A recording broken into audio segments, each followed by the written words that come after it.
ایک گمنام ماٹی ہے. اس گمنام ماٹی کا یا اس زرخیز ماٹی کا آپ کا یہ ایک گمنام حصہ ہے.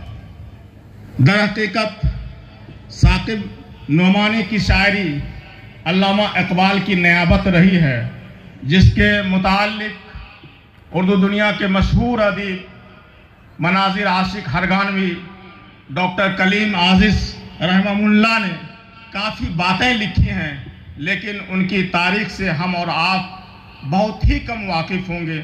اس موضوع کے تحت میں آج حاضر ہوا تھا اور سوئے قسمتی کہ آج بھی کچھ شگوفے اور کچھ شکوے اور کچھ چیزوں کو حذف کر کے میں آپ کے سامنے یہاں پر عرض کرنا چاہ رہا ہوں. میرے دوستو، ثاقب نعمانی ایک مجتہد شاعر اور زندگی کے اجزاء ترکیبی کو بھلا باطی سمجھنے والے شاعر گزرے ہیں. ان کی شاعری میں متوازن آمیزش کے ساتھ ساتھ فکر کی توانائی بھی مکمل پائی جاتی ہے. یہ ان کی بلند حوصلگی ہے کہ وہ علامہ اقبال جیسے مسلم کل جیسے شاعر کے رنگ و آہنگ میں نظم کہنے کی صلاحیت رکھتے ہیں. ظاہر ہے علامہ اقبال تک مکمل طور پر رسائی بہت ہی کٹھن ہے، لیکن بہت محال ہے، بہت مشکل ہے، یہ کہنا مبالغہ ہوگا. آپ نے اقبال جیسے فلسفی اسلامی شاعر کی نیابت بدرجہ اتم کی ہے. مشہور ناقد، معروف شاعر اور احساس کو زبان دینے والے نامور ادیب پروفیسر مناظر عاشق ہرگانوی آپ کی تصنیف رخت سفر میں لکھتے ہیں کہ فکر، خیال، اسلوب اور انداز بیان میں علامہ اقبال سے اس حد تک متاثر ہونا کوئی نئی بات نہیں ہے، لیکن خاص بات قطرہ صدف میں بند ہو کر گوہر بنتا ہے، یا یوں کہیے دوسرے لفظوں میں اپنے طور پر نبھانا. رخت سفر کی نظموں اور غزلوں کے مطالعے کے بعد میں اس نتیجہ پر پہنچا ہوں کہ ثاقب نعمانی مست میں عشق اقبال ہیں. علامہ ثاقب نعمانی کی شاعری میں آپ کو زندگی کا ہر رنگ نمایاں نظر آئے گا. ان کی شاعری میں خلوص، للہیت، سچی محبت و عقیدت کے جو رنگ انہوں نے گھولا ہے وہ قابل دیدنی ہے. ملت کی فکر، وطن سے پیار اور اکابرین کے تئیں ان کے اظہار و بیان کی وارفتگی انتہائی درجے کی ہے. اقبال کی فکر کی روایت اور حیات زندگی کے تئیں آپ کافی حساس اور بالغ نظر رہے ہیں. آپ کے یہاں زندگی ایک سیل رواں، موج رواں، برق جہاں اور شعلہ سرر اور ذوق سفر کا نام ہے. زندگی میں توقف اور قیام کو آپ نے موت کے مانند قرار دیا ہے. آپ خود کہتے ہیں زندگی ذوق سفر ہے، زندگی سوزے جگر، زندگی ذوق سفر ہے، زندگی سوزے جگر، زندگی جہد مسلسل، اس کی کچھ منزل نہیں، زندگی رفتار و حرکت، زندگی سیل رواں، موج بار بکراں، آسودہ منزل نہیں. اللہ اقبال نے کئی زمانہ اور مکان کو متاثر کیا ہے اور یہ سلسلہ قدیم روایت کا حامل بھی ہے اور تا قیامت رہے گا.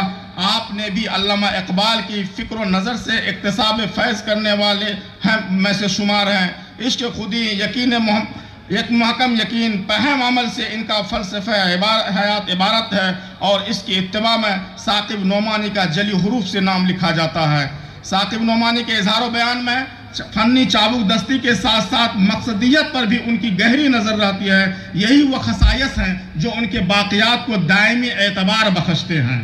سابق نعمانی کی منکسر المزاجی، نیک نفسی، وزاداری، خوش خلقی، خوش خطی اور خوش قلمی کے ممیز پہلو ہیں. مساوات کے فقدان، عدم رواداری، پسماندہ قوموں کے حوالات کے نشیب و فراز، ملکی اور ملی احوال کے مشاہدات کی روشنی میں بڑی دانش مندی اور دلسوزی سے آپ نے تصویر کشی کی ہے.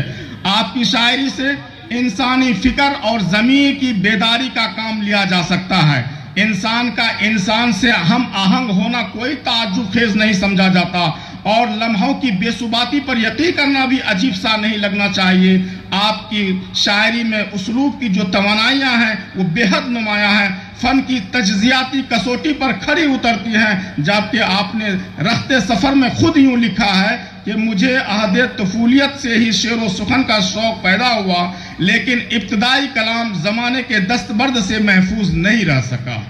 آگے آپ نے اہل شعر و سخن کو چونکانے کا بھی کام کیا ہے. کسی وستاد فن سے اصلاح لی ہے اور نہ ہی مشورہ سخن کیا ہے. یہ کہہ کر خود آپ نے اعتراف کیا ہے کہ میں نے کسی وستاد کے آگے باضابطہ زانو تلمس طے نہیں کیا اور جو کچھ آتا گیا بے تکلف قلم بند کرتا گیا.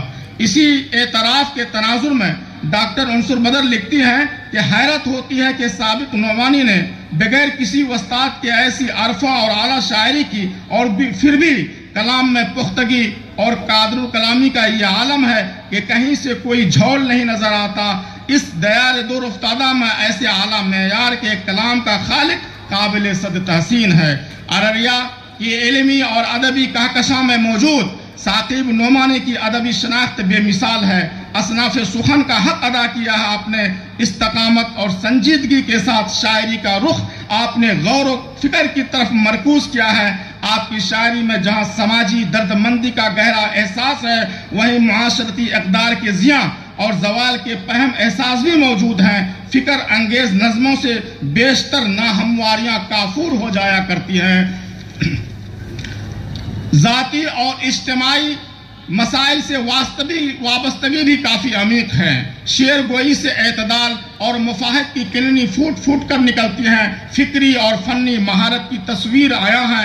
اقبال کے اسلوب اور افکار کے پیروکار ہو کر ہر کلام کے ہر پہلو پر اقبال کا رنگ مکمل غالب ہے. اردو کے علاوہ فارسی میں بھی ثاقب نعمانی نے بہتر کلام پیش کیا ہے. آپ خود نبی اکرم صلی اللہ علیہ وسلم کی محبت میں ڈوب کر لکھتے ہیں کہ اے کہ در شان تو گفت عزت پاک، اے کہ در شان تو گفت عزت پاک، لولاک کما خلقت الافلاق، ہر اوج سناچے دم زند ثاقب، بے پال و پرست شعور ادراک.